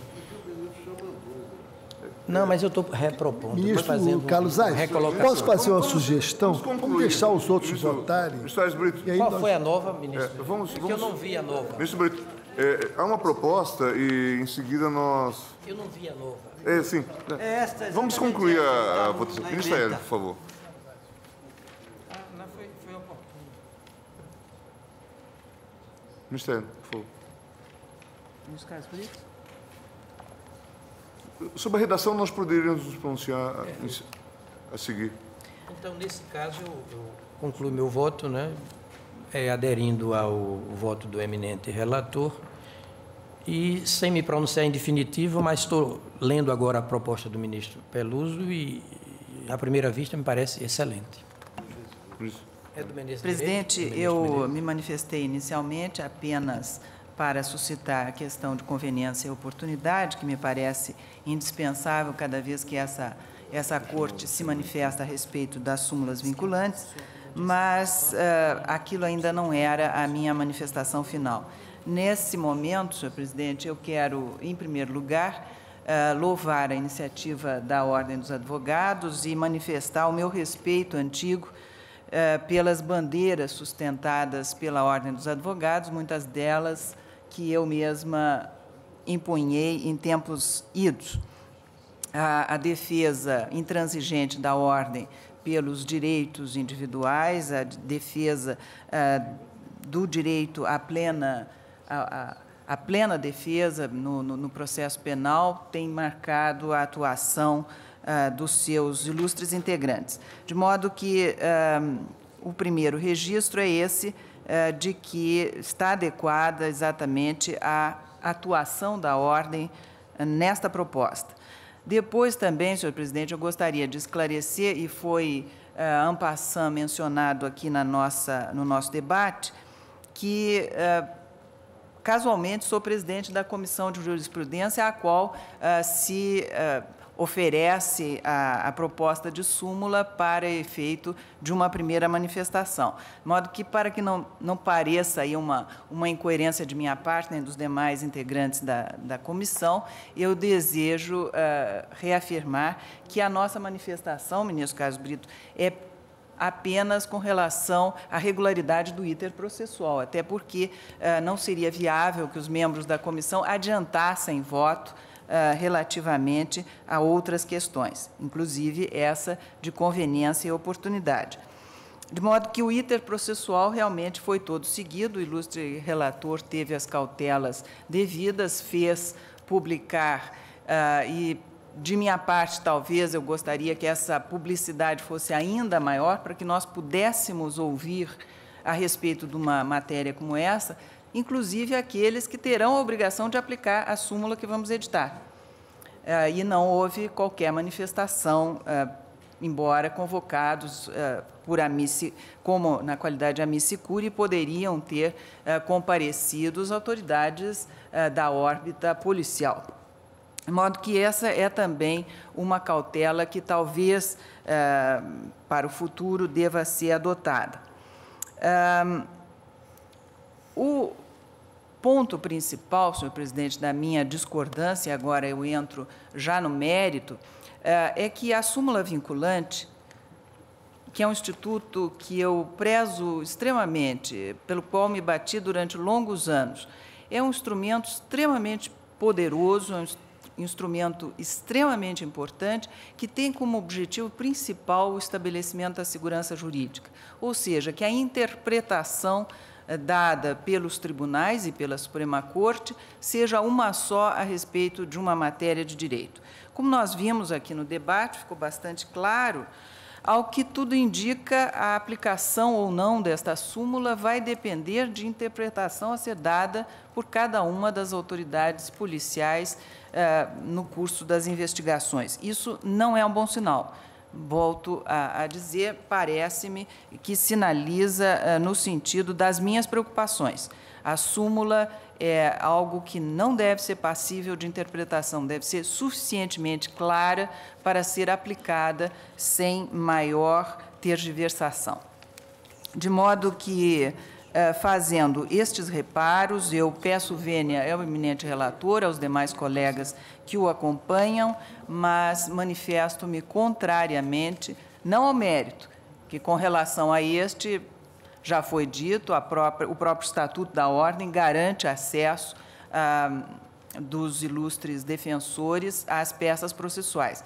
Não quanto ao mérito, mas quanto à edição da própria súmula, eu me manifesto contrária. Senhor presidente, eu pediria a palavra novamente, brevemente. Eu, quando proferi meu voto, não tinha em mãos, e recebi agora, a ementa do julgado do qual o eminente ministro Peluso foi relator. Eu adiro integralmente a esta formulação, que inclusive é a formulação proposta pelo eminente ministro relator Menezes Direito. Apenas observo o seguinte: nesta súmula, e não podia deixar, aliás, na ementa desse julgado, como não poderia deixar de ser, Sua Excelência, o relator, faz menção a um direito que é garantido por habeas corpus, mas como nós estamos aqui editando uma súmula, penso eu que a teor do artigo 103A, parágrafo 3º da Constituição Federal, esse direito é garantido por meio de reclamação. Então, eu diria, com todo respeito, ponderaria, apenas fazendo esse acréscimo, é direito do advogado suscetível de ser garantido por meio de reclamação e não por meio de habeas corpus, e aí segue integralmente a observação. Se vocês permitem, como se tratava de um habeas corpus... Pois é, não, exatamente. Mas acho que isso pode ser suprimido. É direito do advogado. É direto. Não se faz referência ao remédio processual. O remédio processual. Exatamente. Se o Supremo tivesse indicando os caminhos de habeas corpus, de reclamação. Se prevalecesse esta redação, que é compreensível... Deixar a redação para depois. Sim, importante justiça. Bom, ministro Marco Aurélio, por favor. Presidente, a época, presidente, é de delinquência maior. Os desvios de conduta, eles afloram e as instituições vêm funcionando. Compreendo a preocupação do Ministério Público quanto a não se criar obstáculo ao esclarecimento dos fatos, ao esclarecimento de possíveis imputações, ao esclarecimento de dados que repercutam no campo penal. Como também compreendo a colocação da ministra Ellen Grace sob o ângulo da oportunidade de editar-se um verbete de súmula vinculante versando a matéria. Mas o dia a dia do Judiciário, o dia a dia do Supremo, tem revelado que episódios ocorrem. E ocorrem a partir do afã de se chegar à atribuição de responsabilidade, olvidando-se, por vezes, franquias constitucionais, garantias constitucionais. Nós temos enfrentado a matéria, e eu acabei mesmo de assinar um acórdão da primeira turma, em que, revelado o tema, em que houve a concessão do habeas corpus para viabilizar o acesso do profissional da advocacia a peças já coligidas nos autos do inquérito. Presidente, creio que devemos, com todo o respeito que me merece, a ministra Ellen Grace, enfrentar o tema em boa hora suscitado pelo Conselho Federal da Ordem dos Advogados do Brasil. E tenho aqui mencionados, e fiz apenas uma pesquisa superficial, 7 precedentes a revelar que a matéria se repete e que temos, portanto, o atendimento do requisito constitucional para a edição de verbete, 7 precedentes em que, versado o direito inafastável de acesso a um certo processo, de acesso a autos de inquérito. Recebi, presidente, do Instituto de defesa do direito de defesa, peça subscrita pelo criminalista Arnaldo Malheiros Filho, presidente do Conselho Deliberativo desse órgão, pela presidente Flávia Raal e pelo vice-presidente Roberto Soares Garcia, com proposta de um verbete cujo teor, a meu ver, atende aos ditames constitucionais e legais. Partiria apenas para alusão também à Defensoria Pública. E esse verbete, ele tem o seguinte teor: o advogado constituído por investigado ou por qualquer convocado, porque fica muito difícil definir-se a priori a qualificação daquele que se faz envolvido nos autos do inquérito. E nós sabemos que, muitas vezes, é convocado o cidadão para prestar esclarecimentos, já se tendo direcionamento objetivando investigá-lo, já o tendo como pessoa envolvida no episódio retratado no inquérito. Daí a referência a convocado ou por qualquer convocado. Tem o direito, aí eu incluiria, bem como a Defensoria Pública, voltando os olhos, portanto, aos menos afortunados, né? Tem o direito de examinar integralmente os autos de inquérito policial.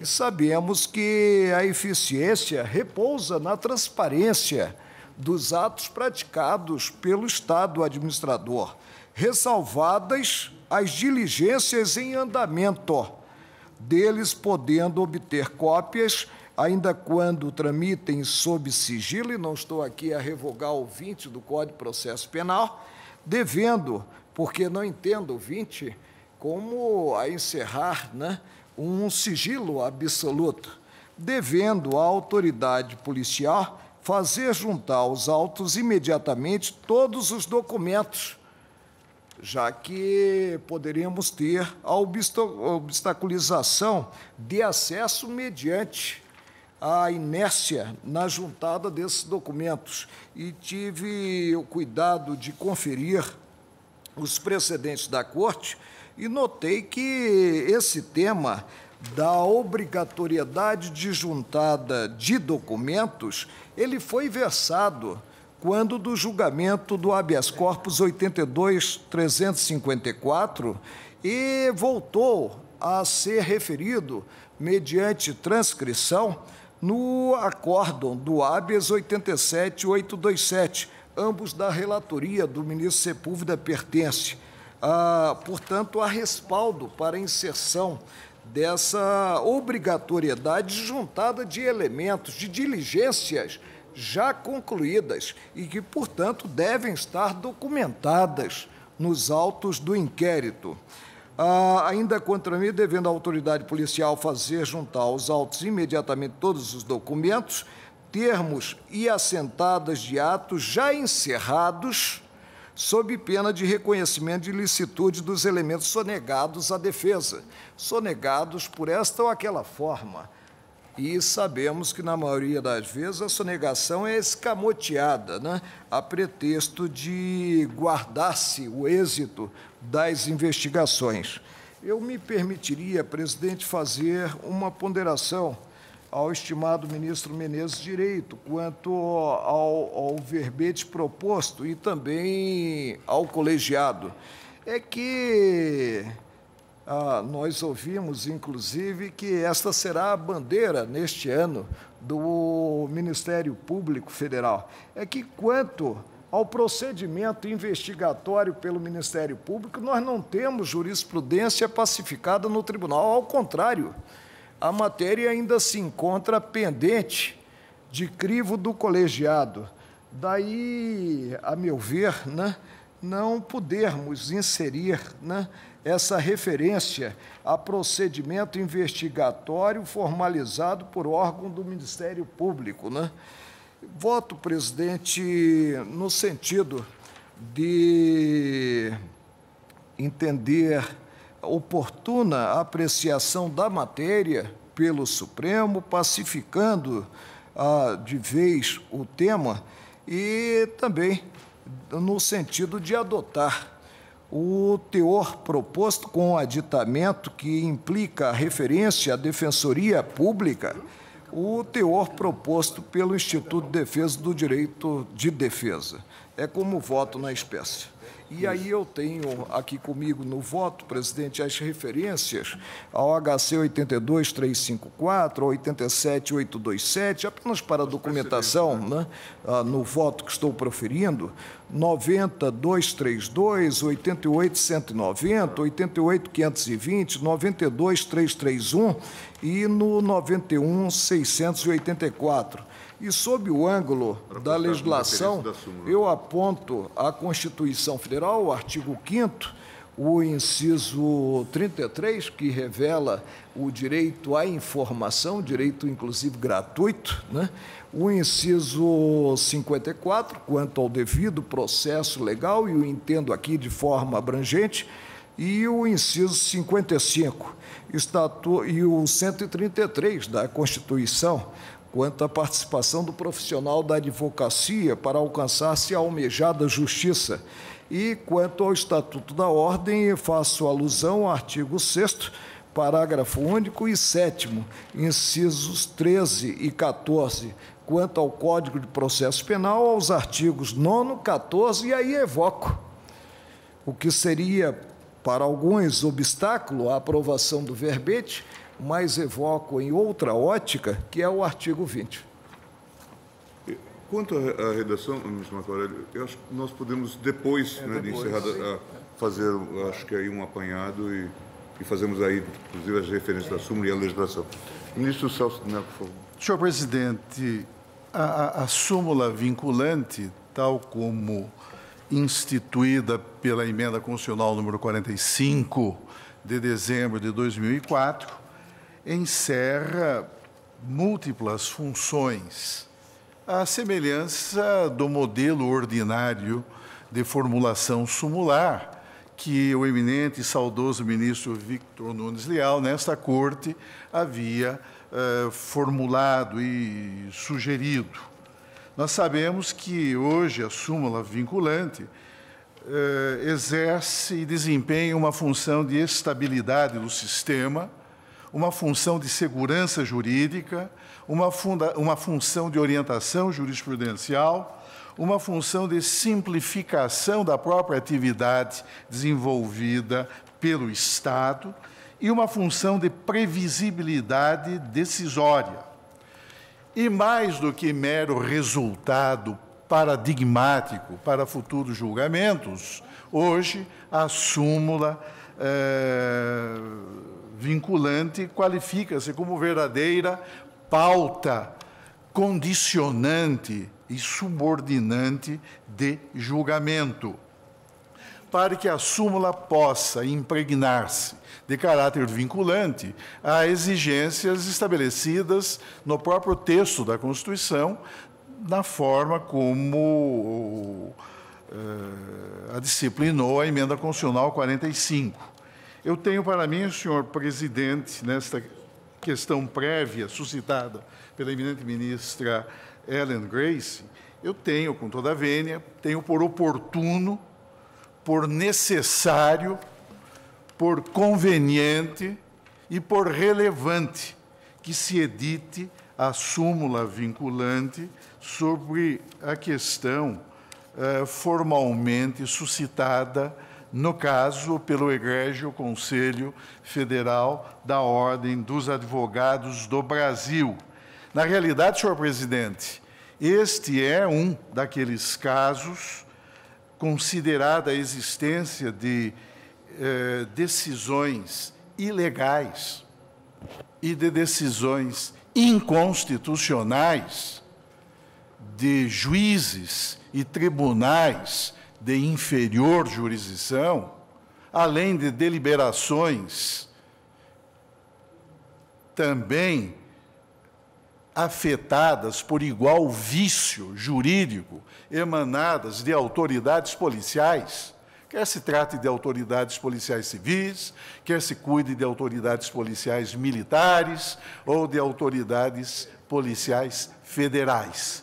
O fato é que as controvérsias existem, foram instauradas e, não obstante sucessivas decisões emanadas do Supremo Tribunal Federal, e aqui foram computadas pelo menos 7 decisões. Não obstante isto, autoridades judiciárias entendem que determinados direitos simplesmente não devem ser observados. Eu tenho para mim, senhor presidente, que nesse contexto, a súmula vinculante com o conteúdo proposto, e que está sendo agora objeto de exame, ela se qualifica como um eficaz instrumento de afirmação e de preservação de direitos fundamentais. O fato, senhor presidente, é que a repressão à criminalidade, cuide-se de criminalidade organizada, gravíssima, trate-se de criminalidade comum, muito séria, mas o fato é que a repressão à criminalidade não pode converter-se nem transformar-se numa sucessão de abusos, de excessos e de manifestações de prepotência de tribunais, de juízes e de autoridades policiais. Já salientei em outras decisões nesta Corte e fui relator de 2 casos que cuidaram especificamente desta matéria. Salientei que a autoridade e as leis da República não se detêm e não se deterão enquanto esta Corte agir com absoluta independência como tem agido.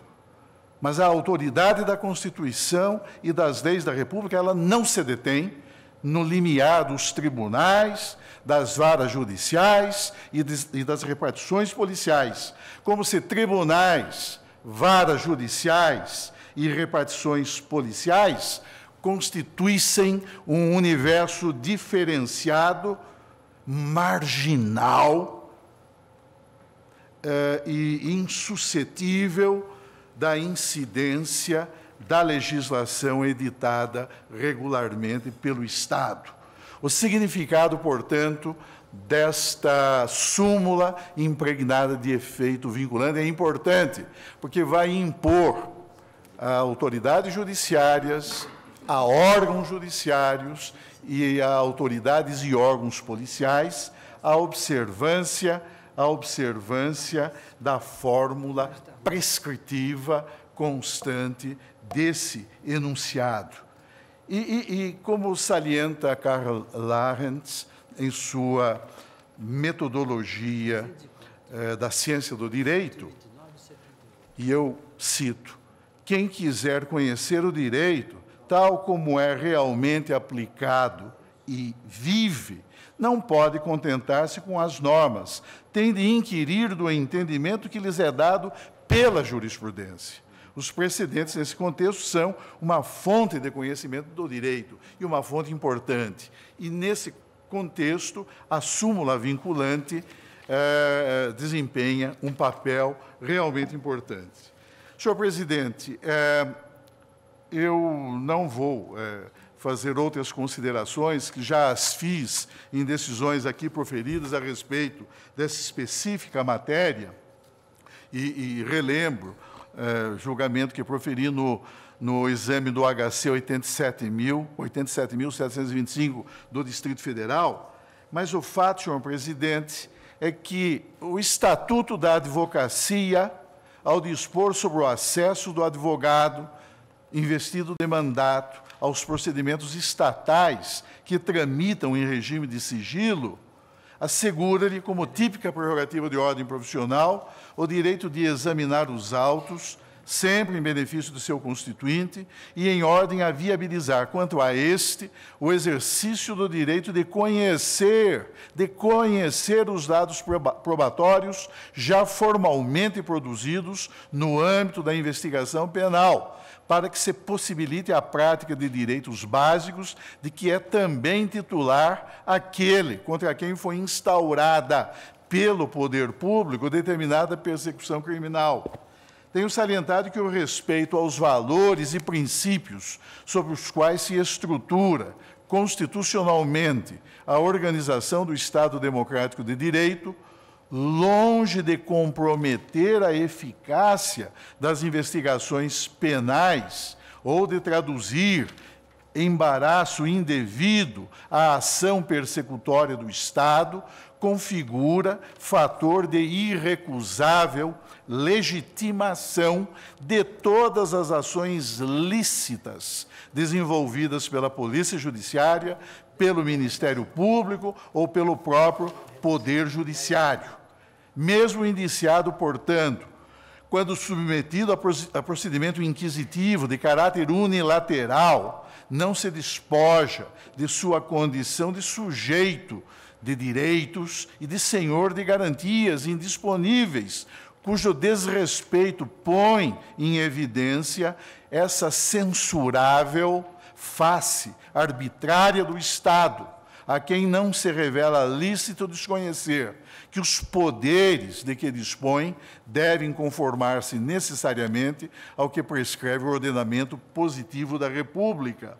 É grave, senhor presidente, que o Conselho Federal da Ordem dos Advogados do Brasil tenha que vir ao Supremo e propor, como aqui foi salientado pelo eminente professor e advogado Alberto Zacarias Toron, da tribuna desta Corte, propor a formulação de um enunciado sumular impregnado de caráter vinculante, consideradas as decisões emanadas de outros órgãos estatais que insistem sem razão em descumprir e em não observar orientação jurisprudencial que já se consolidou no âmbito desta Corte. E, mais do que isto foi relembrado pelo eminente ministro Lewandowski, quando de sua primeira intervenção, a regra escrita, a norma de direito positivada no texto do Estatuto da Advocacia, prevendo, reconhecendo esse direito enquanto prerrogativa profissional ao advogado. O Supremo Tribunal Federal, por isso mesmo, tem salientado que esse direito não pode ser postergado. E mais do que no passado, é preciso ter em consideração, especialmente após a promulgação do Estatuto Constitucional que nos rege, que o indiciado não é mais, como alguns ainda saudosos de tempos mais repressivos, o indiciado não é mais mero objeto de investigação. O indiciado é sujeito de direitos. E sob tal perspectiva, o Supremo Tribunal Federal tem aí inúmeros julgados emanados de ambas as turmas e deste egrégio plenário. O Supremo Tribunal Federal tem afirmado e tem reafirmado, não obstante comportamentos arbitrários de órgãos estatais, tais direitos ou tais prerrogativas profissionais. De outro lado, senhor presidente, eu observo, a partir, seja da proposta formulada pelo Conselho Federal da Ordem dos Advogados do Brasil, seja por aquela agora enunciada pelo eminente ministro relator, que o princípio, apenas os atos já documentados em procedimento investigatório serão acessíveis. Eu entendo que, não obstante o que diz a lei, mas a extração de cópias é um meio de realização desse direito. Portanto, eu entendo que é preciso dar, como salienta o enunciado, acesso amplo E acesso amplo significa reconhecer todos os meios a ele inerentes, não apenas meras anotações, mas também a extração das cópias de documentos que já se achem registrados nos autos. Entendo, de outro lado, e assim tenho decidido, que considerados os diversos elementos probatórios já produzidos nos autos da investigação penal e, portanto, já formalmente incorporados a tais atos, todos eles devem tornar-se plenamente acessíveis àqueles que sofrem a investigação estatal. Entendo que incide na espécie o postulado da comunhão da prova, cuja eficácia projeta-se e incide sobre todos os dados informativos que, concernentes à denominada informatio delicti, compõem o acervo probatório coligido pelas autoridades e pelos agentes estatais. É que a prova penal, uma vez regularmente produzida no procedimento investigatório, não pertence a ninguém, mas integra os autos do respectivo inquérito, constituindo acervo plenamente acessível a todos quantos sofram, em referida investigação sigilosa, atos de persecução penal por parte do Estado. Eu digo que essa compreensão do tema, revelada por eminentes autores, e vale referir aqui por relevante a lição expendida pelo eminente professor e desembargador aposentado do Egrégio Tribunal de Justiça do Estado do Rio de Janeiro, José Carlos Barbosa Moreira, para quem, se a prova for feita, pouco importa a sua origem. A prova do fato não aumenta nem diminui de valor, segundo haja sido trazida por aquele a quem cabia o ônus ou pelo adversário. A isso se chama o princípio da comunhão da prova. A prova, depois de feita, é comum. A prova, depois de feita, não pertence a quem a faz, pertence ao processo. Pouco importa a sua fonte, pouco importa a sua proveniência. E, sob esse aspecto, há valiosas lições também expostas por ilustres juristas, inclusive eminentes membros do Ministério Público, a que eu me refiro aqui. E menciono, saliento, inclusive, que no acordo da lavra do eminente ministro César Peluso, consubstanciador do julgamento emanado da segunda turma do Supremo Tribunal Federal, a que se referiu o eminente ministro relator, há também uma explícita menção a esse postulado, o princípio da comunhão da prova. Na verdade, aquilo que é incorporado aos autos do procedimento penal investigatório não pertence ao Ministério Público, não pertence à autoridade policial, não pertence ao órgão judiciário competente. Integra o acervo, integra formalmente o acervo informativo que compõe os autos daquele particular procedimento estatal.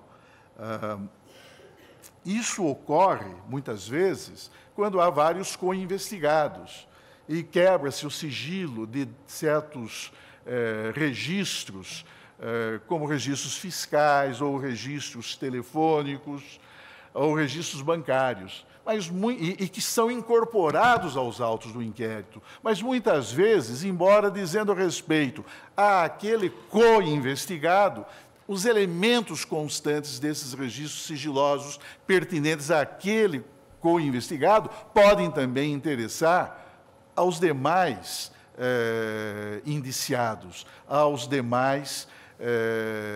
demais pessoas que sofrem a investigação penal. Tanto que o Ministério Público tem pleno acesso a todos esses dados. E não tem sentido que se prive aquele que sofre uma investigação, mesmo sigilosa, deixe de ter acesso a dados, ainda que vinculados a terceiro investigado, mas que possam ser úteis à condução da sua defesa. E defesa, no fundo, há desde o momento em que se instaura a investigação penal. O Supremo Tribunal Federal vem refletindo hoje, mais do que nunca, detidamente a respeito da extensão desse direito de defesa. Não se busca, obviamente, converter o procedimento penal inquisitivo em uma discussão de caráter contraditório, não é? Mas é preciso respeitar determinadas prerrogativas que inequivocamente assistem à pessoa que sofre investigação penal.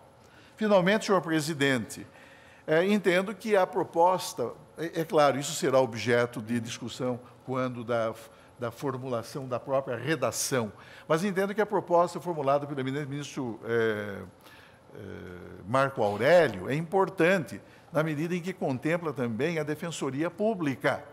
O defensor público tem uma função das mais eminentes e, portanto, é preciso que se lhe reconheça também essa prerrogativa, sob pena de ele e aquele a quem ele dispensa patrocínio técnico, sob pena de eles sofrerem muitas vezes o abuso, a prepotência e o arbítrio emanados de outros órgãos judiciários ou de outros órgãos policiais. Por isso, senhor presidente, sintetizando aquilo que eu venho de dizer, eu previamente peço vênia à eminente ministra Ellen Grace para entender que é importante a formulação deste enunciado sumular com caráter vinculante, não apenas considerada a satisfação, no caso, dos requisitos constitucionais, mas porque aqui sim, sem que se valha da súmula como um meio,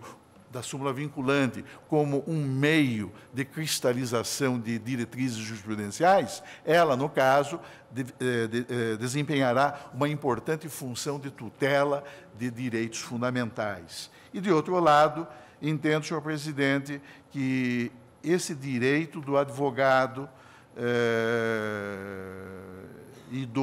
e daquele a quem ele assiste tecnicamente, de acesso aos autos, de obtenção de cópias, ainda que se cuide de um procedimento estatal sigiloso, eu entendo que esse direito, já reconhecido pelo Supremo Tribunal Federal em pelo menos 7 decisões, e caracterizada objetivamente, no caso, a existência de controvérsia,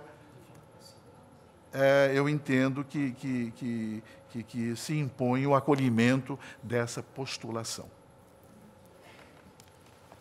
Eu também, pedindo vênia dos que divergiram, ministra Ellen Grace e ministro Joaquim Barbosa, acompanho a manifestação trazida pelo ministro Menezes de Direito, e todos aqueles que o seguiram, quanto à conveniência e à oportunidade da edição da súmula. Só a controvérsia existente, os 7 casos já aqui mencionados e tantos outros que nós temos tido notícia, e certamente outros se arrastam pelas várias instâncias, já parece suficiente para justificar a edição da súmula. Claro, nós podemos ter aqui ou acolá alguma dificuldade, especialmente quanto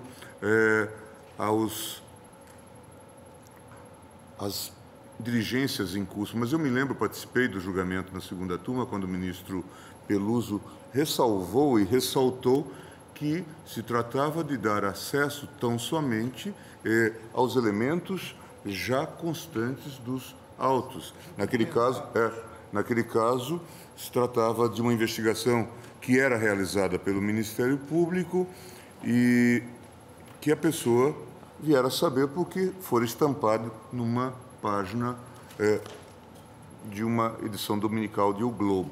Portanto, uma situação absolutamente atípica, a pessoa não sabia que tinha essa investigação e agora estava brigando para ter acesso a essas investigações que estavam já desenvolvidas e aparentemente consolidadas. Além dos fundamentos aqui já expendidos, a mim me parece, e na turma nós tivemos oportunidade de ressaltar, que não se trata, aqui temos essa discussão conceitual sobre o tema do inquérito e o seu caráter inquisitorial, e o tribunal teve o cuidado de não arrostar esta questão, mas reconhecer o direito do advogado de ter acesso aos autos, mas para não discutir a modelagem e a conceptualização do inquérito.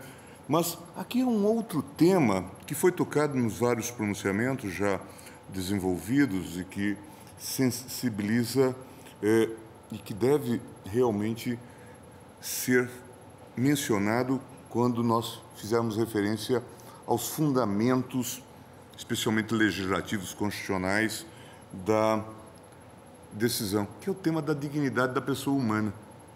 Na verdade, entende-se que essa ideia da dignidade da pessoa humana, e o tribunal tem desenvolvido construtivamente isto, tem uma ampla aplicação no âmbito do processo penal, das investigações criminais. Significa, fundamentalmente, dizer que o homem não pode ser transformado em objeto de qualquer processo estatal. Isto encontrou, nos tempos modernos, expressão no texto da Grundgesetz, da Lei Fundamental, mas claro que remonta à construção kantiana, para ficarmos em tempos não tão remotos. E, claro, encontrou abrigo em todas as constituições modernas, entre as quais a Constituição brasileira. De modo que eu também me pronuncio nesse sentido.